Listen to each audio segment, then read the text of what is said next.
Good evening all of you. कल हम लोग जो है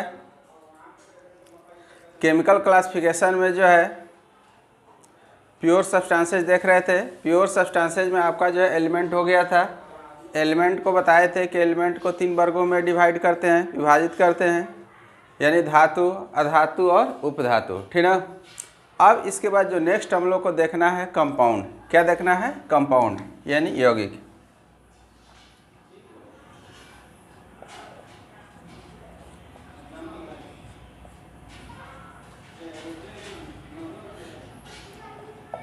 चलिए अब देखिए यहाँ पर कंपाउंड का अगर बात किया जाए यौगिक का, ठीक ना, कि यौगिक किसको कहा जाता है, ठीक है। तो देखिए यौगिक यानी कहने का मतलब आपका जो है जैसे वाटर हो गया, ठीक है, वाटर H2O। तो यह वाटर जो है यानी हाइड्रोजन और ऑक्सीजन, यानी हाइड्रोजन और ऑक्सीजन जब कंबाइंड होते हैं तो क्या बनाते हैं, यानी H2O बनाते हैं। क्या बनाते हैं? H2O, ठीक है। तो अब देखिए यहाँ पर जो हाइड्रोजन और ऑक्सीजन कंबाइंड हो रहे हैं, ठीक है, तो इनका यानी कि रेशियो, ठीक ना, हाइड्रोजन और ऑक्सीजन का यानी रेशियो अगर बात किया जाए यानी कि बाई मास के रूप में, ठीक ना, तो यह आपका यानी निश्चित होता है। जैसे अगर बात किया जाए हाइड्रोजन 1 और ऑक्सीजन 8, 1:8 में अगर हम लोग हाइड्रोजन और ऑक्सीजन लेते हैं, यानी बाई मास का मतलब कि 1 ग्राम हाइड्रोजन लेंगे तो 8 ग्राम क्या लेंगे, ऑक्सीजन लेंगे। क्लियर है? यदि 2 ग्राम हाइड्रोजन हम लेते हैं तो कितना ऑक्सीजन लेंगे, 16 ग्राम, ठीक ना।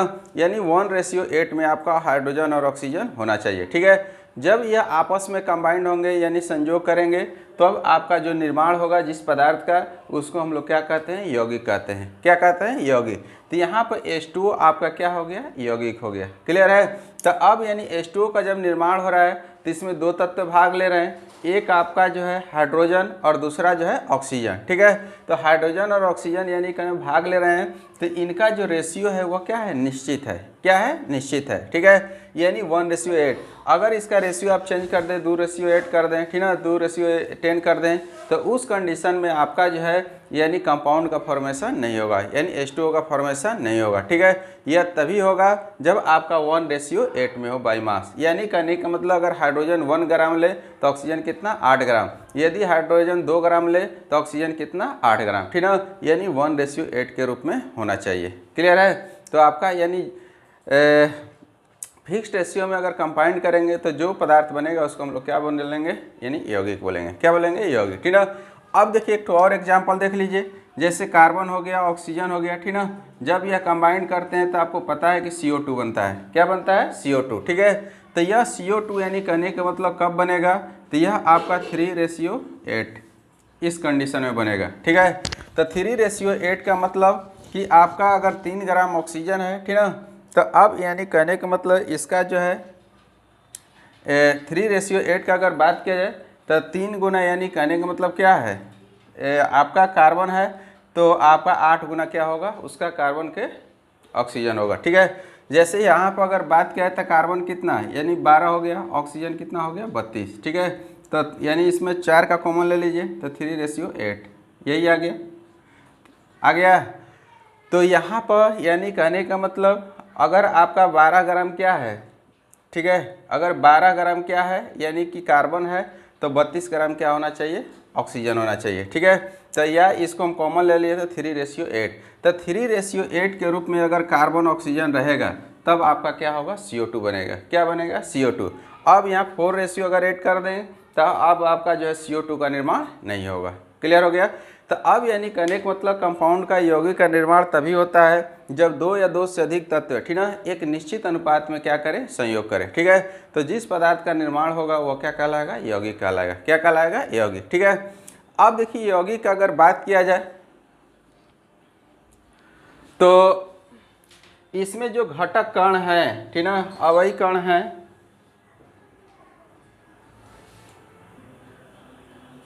चले तो अब देखिए जैसे H2O बना तो इसमें यानी कहने का मतलब घटक तत्व कौन कौन सा है इस यौगिक में, हाइड्रोजन और ऑक्सीजन, ठीक ना। तो अब यानी जब यौगिक का निर्माण होते हैं, ठीक ना, तो जो घटक तत्व अपना गुण क्या करते हैं, खो देते हैं, यानी अपना गुण प्रदर्शित नहीं करता है। देखिए जैसे यहाँ पर अगर यानी घटक कण का अगर बात किया जाए हाइड्रोजन और ऑक्सीजन का, तो हाइड्रोजन आपका जो है ना ज्वलनशील पदार्थ होता है। कैसा होता है? ज्वलनशील, ठीक ना।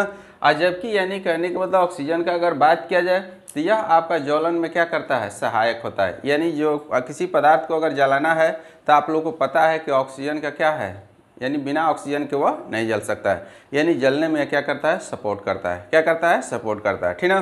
तो यहाँ पर दोनों का अलग अलग गुण है। यानी हाइड्रोजन क्या है? ज्वलनशील है, ठीक ना, जलता है, और ऑक्सीजन जलने में क्या करता है? सहायक होता है। लेकिन अब देखिए ये दोनों कंबाइंड हो गया था, क्या बना लिया? H2O। तो आप जानते हैं H2O यानी पानी का काम क्या होता है? आग बुझाने में काम आता है, ठीक है। तो अब देखिए इन दोनों का नेचर और इनका नेचर सेम है, डिफरेंट हो गया, ठीक है। यानी यहाँ पर जो H2O में हाइड्रोजन और ऑक्सीजन अपना यानी गुण क्या किए? खो दिए। क्या किए? खो दिए। समझ में आ गया? तो यह याद रखिएगा कि कंपाउंड में जो घटक तत्व हैं वह अपना गुण क्या करते हैं? खो देते हैं। क्या करते हैं? खो देते हैं, ठीक है। और कंपाउंड जो होता है अपना एक नया जो है विशिष्ट गुण प्रदर्शित करता है, ठीक है। अब यानी नहीं कि हाइड्रोजन और ऑक्सीजन वाला गुण प्रदर्शित करेगा, H2 एक अपना गुण प्रदर्शित करेगा, ठीक है। तो वाटर का आप लोग का गुण देख ही रहे हैं कितना है, ठीक है। अब देखिए आगे अगर बात किया जाए तो अब H2 जो बन गया, ठीक ना। तो अब इसमें जो है हम लोग अगर हाइड्रोजन और ऑक्सीजन को क्या करना होगा? पृथक करना होगा। यानी वाटर से हाइड्रोजन और ऑक्सीजन को क्या करना है? अलग करना है। तो इसको आप केमिकल मेथड द्वारा क्या कर सकते हैं? अलग कर सकते हैं, ठीक ना। जैसे एक विद्युत अपघटन है जो कि आप लोग कुछ जानते होंगे, मैट्रिक में बताया जाता है। तो वाटर से यानी हाइड्रोजन और ऑक्सीजन को इलेक्ट्रोलाइसिस द्वारा यानी विद्युत अपघटन द्वारा क्या किया जा सकता है? पृथक किया जा सकता है। क्लियर हो गया? तो यह आपका जो है कंपाउंड है। क्या है? कंपाउंड। क्लियर है? अब देखिए नेक्स्ट अगर बात किया जाता है कंपाउंड को दो वर्गों में विभाजित किया जाता है। एक आपका ऑर्गेनिक कंपाउंड और दूसरा जो है इनऑर्गेनिक कंपाउंड, ठीक ना। तो सबसे पहले यानी कंपाउंड लिख लीजिए, कंपाउंड क्या होता है, ठीक है। तब आपको जो है लिखिए पदार्थ का वह शुद्ध रूप, पदार्थ का वह शुद्ध रूप जो पदार्थ का वह शुद्ध रूप जो दो या दो से अधिक पदार्थ का वह शुद्ध रूप जो दो या दो से अधिक तत्वों के निश्चित अनुपात में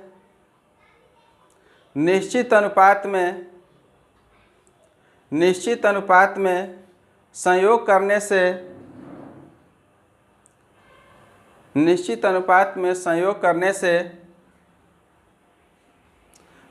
करने से बनता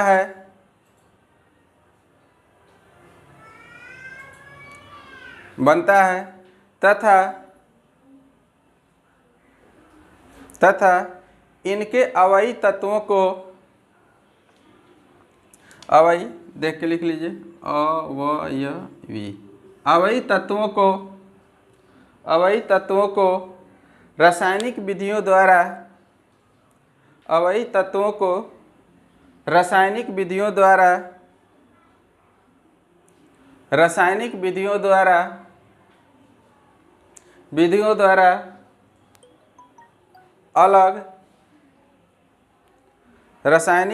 द्वारा अलग किया जा सकता है। रासायनिक विधियों द्वारा अलग किया जा सकता है, यौगिक कहलाते हैं। यौगिक कहलाते हैं,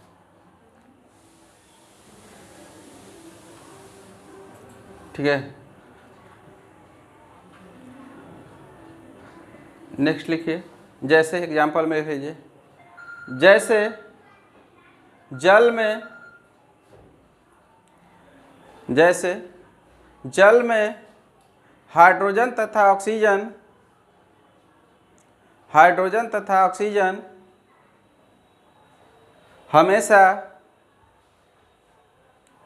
हमेशा द्रव्यमान के 1:8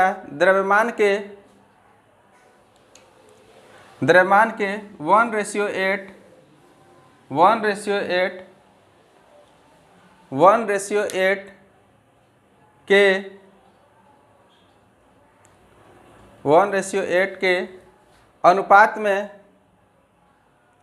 अनुपात में स्थित रहते हैं।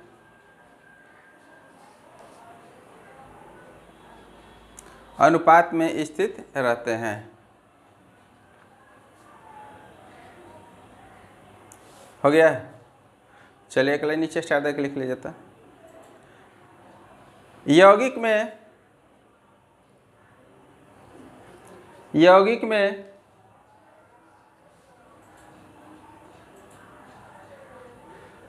में अवयवी तत्वों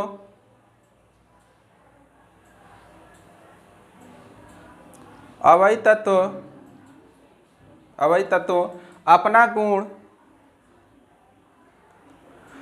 गुण खो देते हैं। हो गया है।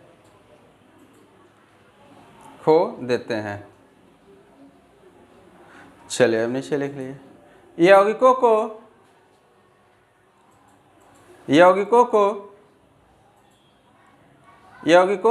दो प्रकारों में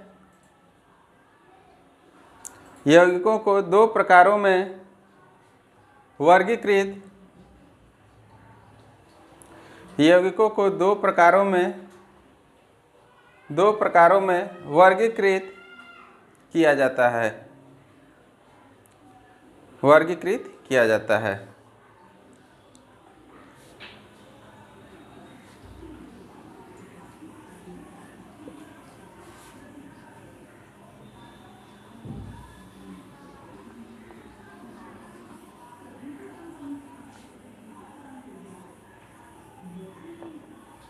चलिए तो अब देखिए वर्गीकृत का अगर बात किया जाए, ठीक ना, तो एक आपका जो होता है कार्बनिक यौगिक और जो नेक्स्ट होता है अकार्बनिक यौगिक।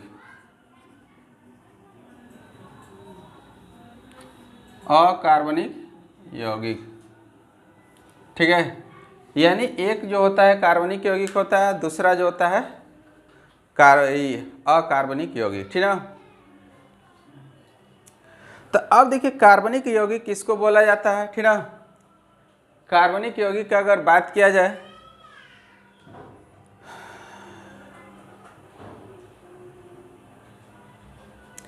तो जैविक स्रोतों से, किससे? जैविक स्रोतों से प्राप्त यौगिक को हम लोग यानी कि कार्बनिक यौगिक कहते हैं। क्या कहते हैं? कार्बनिक यौगिक। ठीक ना।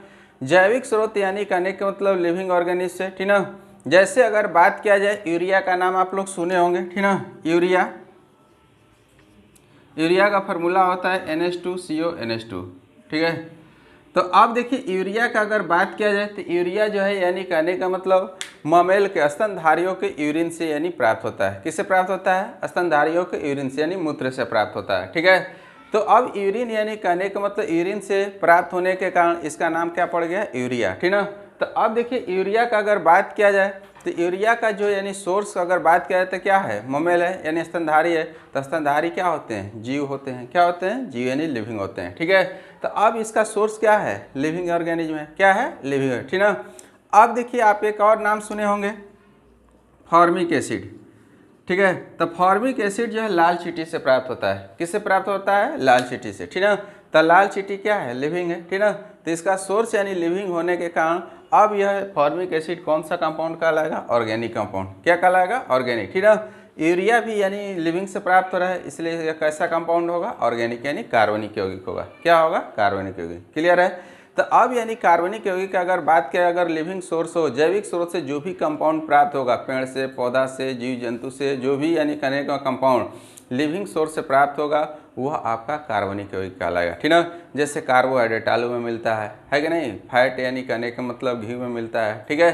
तो यह सब जो भी है लिविंग ऑर्गेनिज्म से अगर उसका सोर्स है कंपाउंड का, तो समझिए कि क्लियर है कैसा होगा? कार्बनिक होगा। कैसा होगा? कार्बनिक। ठीक ना। और देखिए कार्बनिक यौगिक में जो मुख्य एलिमेंट होते हैं, ठीक ना, मुख्य एलिमेंट जो होता है वह कार्बन होता है। कौन सा होता है? कार्बन। ठीक ना। यानी कोई भी ऑर्गेनिक कंपाउंड होगा वह कार्बन से ही क्या होता है? ड्राइव होता है। ठीक है। व्युत्पन्न होता है। तो अब देखिए कार्बन इसका मेन यानी एलिमेंट हो गया, ठीक है, और इसके साथ कुछ अदर एलिमेंट भी जुड़े रहते हैं, ठीक है, जैसे हाइड्रोजन हो गया, ऑक्सीजन हो गया, नाइट्रोजन हो गया, सल्फर हो गया, ठीक है। तो ये सब एलिमेंट उसके साथ क्या रहते हैं, जुड़े रहते हैं, ठीक ना। लेकिन मेन जो एलिमेंट होता है, मुख्य घटक जो होता है वो कौन सा होता है, कार्बन होता है। क्लियर है। तो ये आप लोग ऑर्गेनिक समझ गए। अब इनऑर्गेनिक का अगर बात किया जाए, अकार्बनिक का, ठीक ना, तो देखिए अकार्बनिक किसको बोला जाएगा, तो नॉन लिविंग सोर्स। क्या चीज, नॉन लिविंग सोर्स।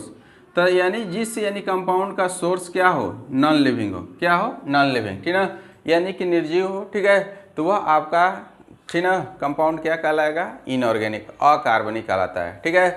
तो अब देखिए निर्जीव यानी कि सोर्स का अगर बात किया जाए, जैसे चट्टान हो गया, खनिज हो गया, ठीक ना, ये सब यानी कहने का मतलब क्या है, निर्जीव सोर्स है, नॉन लिविंग सोर्सेज है। इससे जो कंपाउंड प्राप्त होगा क्या कहलाएगा, अकार्बनिक, ठीक है। तो अब देखिए जैसे एग्जांपल में अगर बात किया जाए संगमरमर का, मार्बल का, तो आप लोग फार्मूला जानते हैं CaCO3, क्या होता है, CaCO3, ठीक है। तो CaCO3 यानी कहाँ से प्राप्त होता है, यानी चट्टान से प्राप्त होता है, ठीक ना। मार्बल संगमरमर कहाँ से प्राप्त होता है, चट्टान से, ठीक ना। तो अब यह आपका क्या हो गया, यानी इनऑर्गेनिक कंपाउंड हो गया। मार्बल अगर पूछा जाए संगमरमर कैसा कंपाउंड है, तो कैसा है, यानी इनऑर्गेनिक अकार्बनिक कंपाउंड है, ठीक है। अब देखिए नेक्स्ट अगर बात किया जाए, वाटर कहाँ से मिलता है, धरती से मिलता है, H2O, तो यह भी क्या है, सोर्स नॉन लिविंग है कि नहीं। तो यह भी कैसा हो जाएगा, अकार्बनिक कंपाउंड होगा। कैसा होगा, अकार्बनिक। क्लियर है। तो जो भी सोर्स यानी कहने का मतलब नॉन लिविंग होगा वो आपका कैसा कंपाउंड होगा, अकार्बनिक। और जो लिविंग सोर्सेस होगा, सजीव जंतु, जीव जंतुओं से मिलेगा, वो आपका क्या कहलाएगा, कार्बनिक, यानी ऑर्गेनिक कहलाएगा। कोई दिक्कत। तो सबसे पहले लिखिए कार्बनिक यौगिक।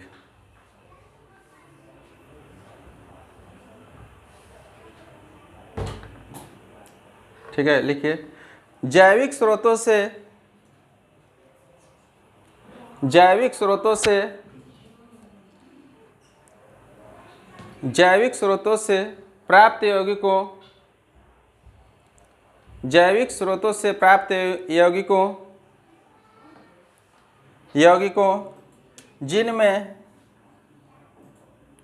जिनमें कार्बन एक अवयव के रूप में जिनमें कार्बन एक अवयव के रूप में, अवयव मतलब घटक के रूप में, ठीक ना, के रूप में उपस्थित रहता है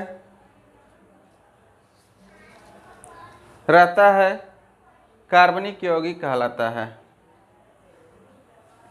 उपस्थित रहता है कार्बनिक यौगिक कहलाता है, ठीक है।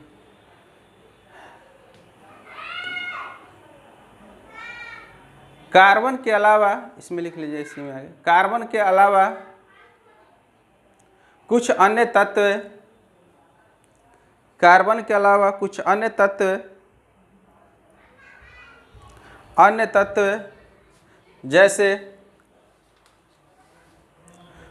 तत्व जैसे हाइड्रोजन, ऑक्सीजन,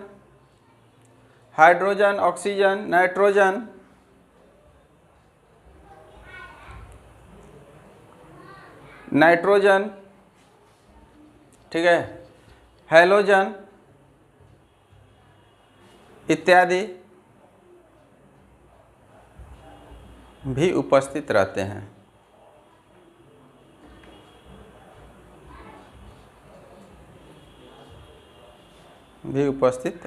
ठीक है। चलिए अब जो है लिखिए अकार्बनिक यौगिक।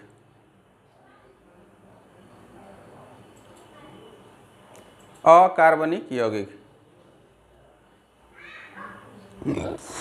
निर्जीव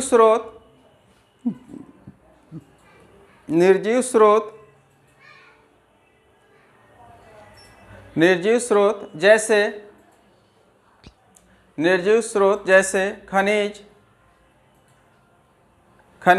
चट्टान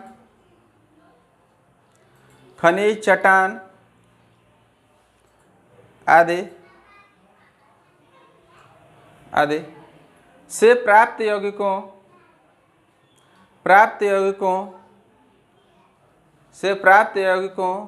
को से प्राप्त यौगिकों को अकार्बनिक यौगिक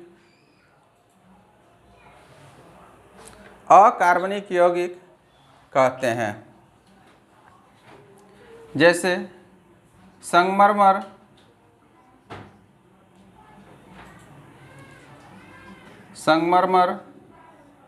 ठीक है, धोबिया सोडा,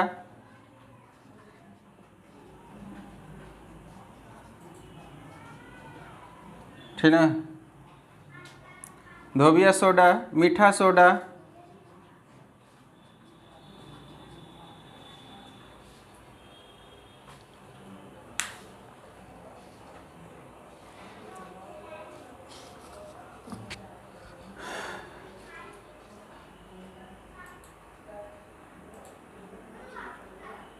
ठीक ना, इत्यादि।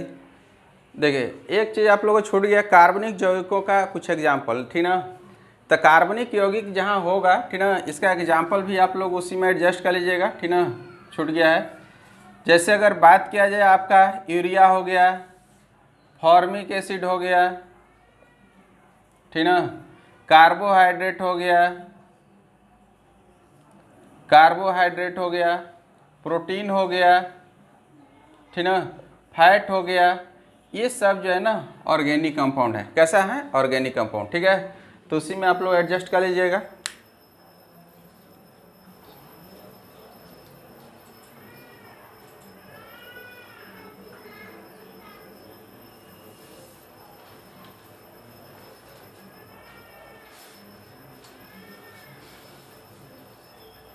चलिए अब हम लोग को नेक्स्ट देखना है। यह तो आप लोगों का क्या था, यानी कहने का मतलब प्योर सब्सटेंसेस था। तो प्योर सब्सटेंसेस दो तरह का हो गया, एक आपका एलिमेंट है, दूसरा कंपाउंड। ये दोनों देख लिए, ठीक ना। अब इसके बाद हम लोग को नेक्स्ट देखना है, ठीक है, मिक्सचर। क्या देखना है? मिक्सचर यानी मिश्रण, ठीक है। तो हेडिंग दीजिए मिश्रण।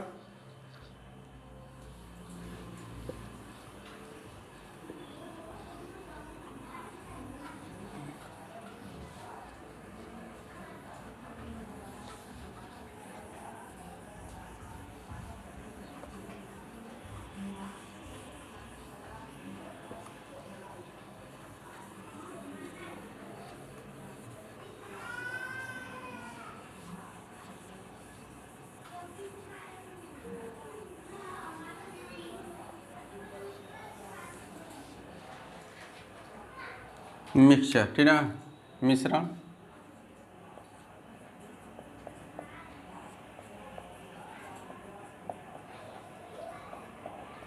ठीक है। अब देखिए मिश्रण का अगर बात किया जाए, ठीक ना, तो मिश्रण यौगिक में मेन अंतर यही है कि आपका यौगिक में जो होता है दो पदार्थ एक निश्चित अनुपात में संयोग करते हैं, जबकि मिश्रण में आपका दो पदार्थ किसी भी अनुपात में क्या करते हैं? संयोग करते हैं, ठीक है। जैसे आपका जो है एक पदार्थ आप जो है वाटर ले लीजिए, ठीक ना, वाटर ले लीजिए, ठीक है, और दूसरा पदार्थ जो है शुगर ले लीजिए। क्या कीजिए? शुगर यानी चीनी ले लीजिए, ठीक ना। अब देखिए दो पदार्थ हो गया, एक वाटर हो गया, दूसरा शुगर हो गया, ठीक ना। अब ये दोनों को मिला दीजिए। क्या करिए? मिला दीजिए, ठीक ना। तो मिला देंगे तो क्या बन जाता है? शरबत बन जाता है। क्या बन जाता है? शरबत, ठीक ना। तो अब देखिए यहाँ पर हम जो है 1 लीटर पानी लिए, इसके बाद चीनी की अगर बात किया जाए तो चीनी 200 ग्राम भी ले सकते हैं, 250 ग्राम भी ले सकते हैं, 300 ग्राम भी चीनी। कम चीनी है तो कम डाल के काम चला लेते हैं, शरबत बना लेते हैं। ज़्यादा है तो तनी ज़्यादा डाल देते हैं, है कि नहीं। लेकिन उसका कोई एक निश्चित अनुपात नहीं है, ठीक ना। शरबत बनाने का कोई निश्चित अनुपात है कि 1 लीटर पानी में जो है 250 ग्राम ही चीनी डालेंगे, 300 ग्राम नहीं, 200 ग्राम नहीं, ऐसा कोई निश्चित नहीं है, ठीक है। तो आपका जो है यानी कि मिश्रण में दो पदार्थ किसी भी अनुपात में क्या कह सकता है? मिलाया जा सकता है, ठीक ना। तो अब जो पदार्थ बनेगा उसको हम लोग क्या बोलेंगे? मिश्रण कहा जाएगा। क्या कहा जाएगा? मिश्रण, ठीक ना। तो नमक पानी का जो विलयन है, ठीक ना, नमक पानी का अगर पानी में क्या करें? नमक मिला दें, ये भी मिश्रण है। यानी चाहे पानी में चीनी मिला दें, ये भी मिश्रण है। नमक में बालू मिला दें, ये भी मिश्रण है। यानी कि दो पदार्थ अगर हम मिला रहे हैं किसी भी अनुपात में तो आपका क्या कहलाता है? मिश्रण कहलाता है। क्लियर है? अब देखिए मिश्रण में अगर बात किया जाए तो मिश्रण में घटक कण अपना यानी कि गुण यानी खोता नहीं है, ठीक है। जैसे चीनी का गुण क्या है? मीठा है, और जब शरबत भी बन जाता है तो क्या मीठा नहीं लगता है? तो यानी चीनी अपना गुण खोया नहीं खोया। क्लियर है? तो यानी कि आपका जो है मिश्रण में घटक कण जो होते हैं, वही कण होते हैं, वो अपना गुण नहीं खोते हैं, ठीक है। और इसके बाद उसको सामान्य यानी कि फिजिकल प्रोसेस यानी सामान्य विधियों द्वारा उनको अलग अलग भी किया जा सकता है। ठीक है, जैसे आप चीनी पानी का घोल बना दिए, ठीक ना, आप सोच रहे हैं कि चीनी हमको अलग करना है, चीनी को सेपरेट करना है, तो आप आसानी से कर सकते हैं। उस शरबत को क्या कीजिए, गर्म कीजिए, गर्म करने लगेगा, धीरे धीरे पानी क्या होगा, उड़ जाएगा और चीनी आपका बच जाएगा। ठीक है, तो सामान्य विधि द्वारा, जनरल मेथड द्वारा क्या किया सकता है, इसको सेपरेट भी किया जा सकता है, कोई दिक्कत। ठीक है, अब देखिए मिश्रण जो होता है दो प्रकार का होता है। क्या होता है, दो प्रकार का, ठीक ना। एक आपका समांगी मिश्रण होता है और दूसरा जो है विषमांगी मिश्रण होता है। ठीक, तो समांगी मिश्रण किसको बोला जाता है, यह समझ लीजिए। ठीक है, जैसे मान लीजिए कि आप एक बाल्टी पानी लिए, कितना लिए, एक बाल्टी पानी लिए, उसमें 2-3 किलो चीनी डाल के घोल दिए, ठीक ना। तो अब बताइए चीनी डाल के जब आप घोल देंगे, शरबत बना देंगे, तो अब थोड़ा सा बताइए कि कहाँ वाला ज़्यादा मीठा लगेगा, ये वाला पार्ट कि ये वाला। ठीक है, तो जब पूरी तरह से चीनी अगर घुल जाएगा तो आपका दोनों भाग एक समान लगेगा, न ये ज़्यादा मीठा लगेगा न ये ज़्यादा मीठा, दोनों एक समान मीठा लगेगा। पूरी तरह अगर घुल जाए तब ऐसा नहीं है, चीनी अगर घुला नहीं रहता है तब आपका ऊपर वाला कम मीठा लगेगा, नीचे वाला ज़्यादा मीठा है। लेकिन कम्प्लीटली अगर घुल जाए, पूरी तरह अच्छे से घुल जाए, तो दोनों क्या होगा, एक पार्ट हो, एक समान होगा। ठीक ना। आप लोग चाय पीते हैं, तो जब चाय पीते हैं तो चीनी क्या होता है, पूरी तरह से घुल जाता है। तो जब पीते हैं तो ऐसा थोड़े होता है कि ऊपर जो कम मीठा लगता है, नीचे ज़्यादा मीठा लगता है, सेम मीठा से लगता है। क्लियर है ना। तो यह आपका यानी कहने का मतलब एक भाग का संगठन दूसरे भाग के संगठन के कैसा होगा, एक समान होगा। समझ आ गया। यानी थ्रू आउट यानी पूरे बिलियन में क्या होगा, एक समान होगा। क्या होगा, कंपोजिशन एक समान होगा। उसको हम लोग समांगी मिश्रण कहते हैं। क्या कहलाते हैं, समांगी। ठीक है। अब यानी कि एक समान कैसे होगा, जैसे मान लीजिए कि अगर यहाँ पर मान लीजिए 10 ml हम लिए, इसका आयतन लिए 10 ml, तो 10 ml में मान लीजिए 20 चीनी के कण हैं, तो यहाँ भी अगर 10 ml लेंगे तो इसमें भी जो है ना यानी 20 यानी 20 ही कण मिलेंगे। क्लियर है। तो अब दोनों जगह क्या है, एक समान है, तो कैसा होगा, समांगी होगा। कैसा होगा, समांगी। ठीक है। अब वही विषमांगी का अगर बात किया जाए, तब विषमांगी मिश्रण में क्या होगा, नमक बालू, ये नमक ले लिए 1 किलो, 1 किलो बालू ले लिए। ठीक है, चाहे जितना बालू लेना है 2 किलो ले लीजिए, 1 किलो ले लीजिए, कोई फिक्स नहीं है। ठीक है। तो जब आप मिलाइएगा तो अब यह जरूरी नहीं है कि यहाँ पर जितना बालू के कण होगा यहाँ पर भी उतना ही बालू का कण होगा। ठीक है। यहाँ पर मान लीजिए 100 हो सकता है, तो यहाँ जो है 80 हो सकता है, 90 हो सकता है, इस तरह से हो सकता है। ठीक है। तो यह एक दूसरे के समान है, एक दूसरे के समान है, नहीं है। तो जब एक समान नहीं है तो इसको हम क्या बोलेंगे, विषमांगी मिश्रण कहेंगे। क्या कहेंगे, विषमांगी मिश्रण। ठीक है। तो यह एकदम क्लियर समझना है। तो समांगी मिश्रण में यानी कि पूरे मिश्रण में यानी एक भाग दूसरे भाग के कैसा होगा, एक समान होगा, जबकि विषमांगी भाग में एक भाग दूसरे भाग के समान नहीं होगा। ठीक है। तो सबसे पहले आप लोग मिश्रण लिखिए, चलिए लिखिए, लिखिए। दो या दो से अधिक पदार्थों, दो या दो से अधिक पदार्थों को किसी भी अनुपात में मिलाने पर, दो या दो से अधिक पदार्थों को किसी भी अनुपात में मिलाने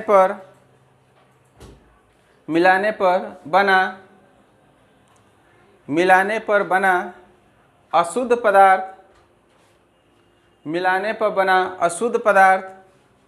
अशुद्ध पदार्थ मिश्रण कहलाता है।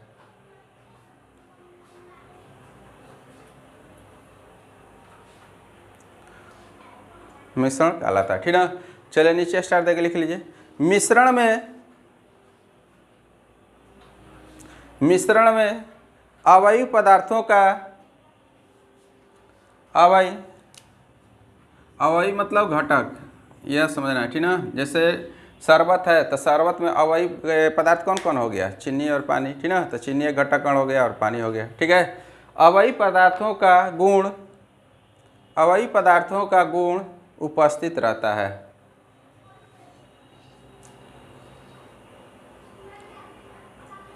हो गया। लिखिए, मिश्रण के अवयवी पदार्थों को, मिश्रण के अवयवी पदार्थों को सामान्य भौतिक विधियों द्वारा सामान्य भौतिक विधियों द्वारा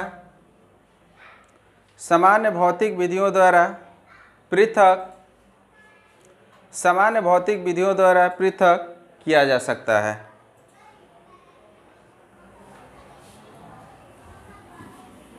सामान्य भौतिक विधियों द्वारा पृथक किया जा सकता है, ठीक ना।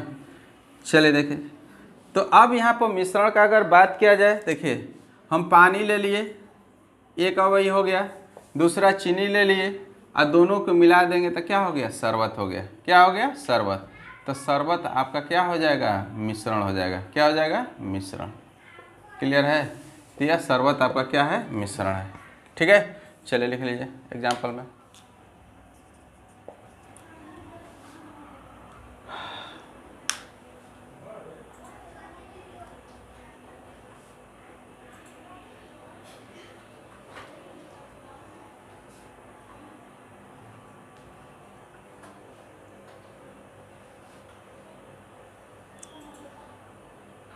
हो गया।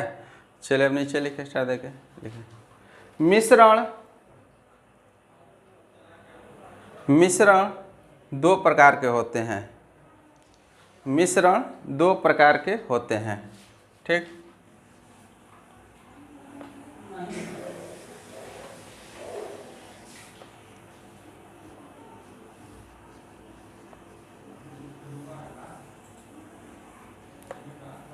ठीक है। तो एक आपका हो गया समांगी मिश्रण और दूसरा जो हो गया विषमांगी मिश्रण, ठीक ना। फर्स्ट जो हो गया समांगी मिश्रण,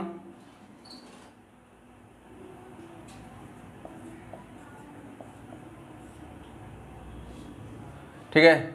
इसको हम लोग बोलते हैं होमोजीनियस मिक्सचर। क्या बोलते हैं इंग्लिश में? आप लोग हिंदी तो लिख ही दे रहे हैं, लेकिन इंग्लिश में भी धीरे धीरे सीखते जाइए, ठीक ना, वर्ड को, केमिस्ट्री के वर्ड को, ठीक ना। आगे चल के बहुत आसान होगा।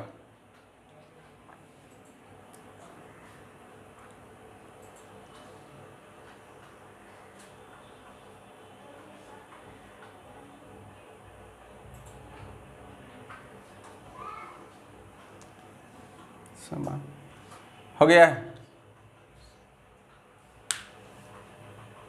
चलिए देखें, लिख लीजिए समांगी मिश्रण, ठीक ना। ऐसा मिश्रण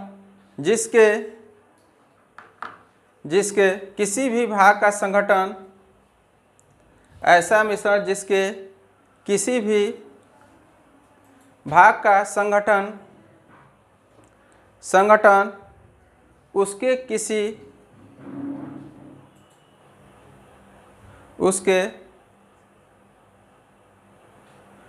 दूसरे भाग के किसी दूसरे भाग के संगठन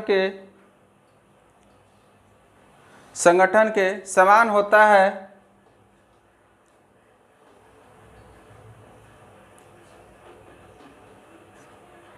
समांगी मिश्रण कहलाता है।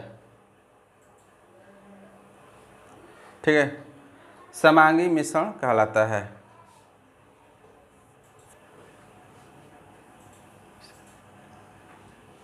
ठीक है, उदाहरण में लिख लीजिए, हवा, एयर जो है यह भी एक मिश्रण है। क्या है? मिश्रण है, क्योंकि एयर में, हवा में क्या है, ऑक्सीजन भी है, नाइट्रोजन भी है, ठीक ना, हाइड्रोजन में बहुत सारे यानी गैस क्या है, यानी कि एयर में क्या है, मिला हुआ है, ठीक ना। और सबका परसेंटेज फिक्स है। जैसे यहाँ पर अगर बात किया जाए कंपोजिशन का, तो जितना परसेंट नाइट्रोजन 78%, ऑक्सीजन है 21%, बाकी 1% में अदर गैसेज, ठीक ना। उसी तरह अगर दूसरी जगह भी जाइएगा तो एयर में वही परसेंटेज मिलेगा, ठीक ना। तो यह आपका यानी कहने का मतलब, हवा अगर बात किया जाए तो यह समांगी मिश्रण है। क्या है? समांगी मिश्रण है। ठीक है, अब देखिए नमक पानी का विलयन, यह भी कैसा होगा? समांगी मिश्रण होगा, ठीक ना। इसके बाद आगे अगर बात किया जाए आसुत जल, यानी जिसको डिस्टिल वाटर कहते हैं। क्या कहते हैं? डिस्टिल वाटर, ठीक ना। आसुत जल जो होते हैं वह क्या होते हैं? एक मिनट, सॉरी, आसुत जल नहीं, ठीक है। यानी नमक पानी का विलयन हो गया, ठीक ना। नल का पानी, आसुत जल नल का पानी, नल का पानी भी क्या है, मिश्रण है, ठीक ना। नल का पानी जो होता है शुद्ध नहीं होता है, सिर्फ H2O नहीं होता है, अदर पदार्थ भी उसमें क्या होते हैं, मिले होते हैं, ठीक ना। तो नल का पानी क्या है, मिश्रण है, क्या है, मिश्रण, ठीक ना। इसीलिए ना हम लोग आर ओ लगाते हैं कि आर ओ लगा के जिसमें औषधियाँ हैं क्या है, बाहर निकल जाए, ठीक है। तो यह नल का पानी जो है आपका कैसा है, यानी कि मिश्रण है, ठीक ना। और वो भी मिश्रण में कैसा है, समांगी मिश्रण है, ठीक है। मिश्र धातु, जैसे आपका मिश्र धातु का अगर बात किया जाए, ठीक ना, पीतल हो गया, पीतल आप देखते हैं, ठीक ना। तो पीतल यानी कहने का मतलब यह आपका ब्रास जो है कॉपर प्लस जिंक का बना होता है, ठीक ना। तो यह आपका जो है मिश्र धातु जो भी होते हैं वो मिश्रण होते हैं, कैसे होते हैं, मिश्रण होते हैं। कांस्य से हो गया, कांस्य का बर्तन आप लोग सुने होंगे, पीतल का बर्तन सुने होंगे, यह सब जो है मिश्रण है, क्या है, मिश्रण है, क्लियर है। तो मिश्र धातु हो गया। फिर जो है, ठीक ना, चीनी पानी का विलयन, यह भी कैसा है, समांगी मिश्रण है, ठीक ना। चलिए लिख लीजिए।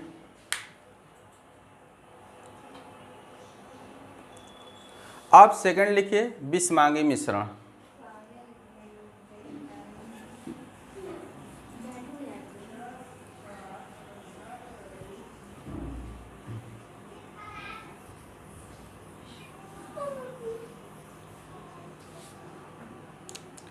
विषमांगी मिश्रण,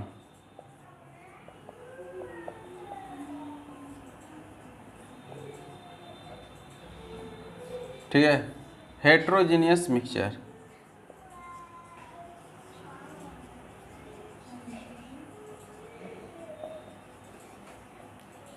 विषमांगी मिश्रण, ठीक है। चलिए लिख लीजिए विषमांगी मिश्रण। ऐसा मिश्रण,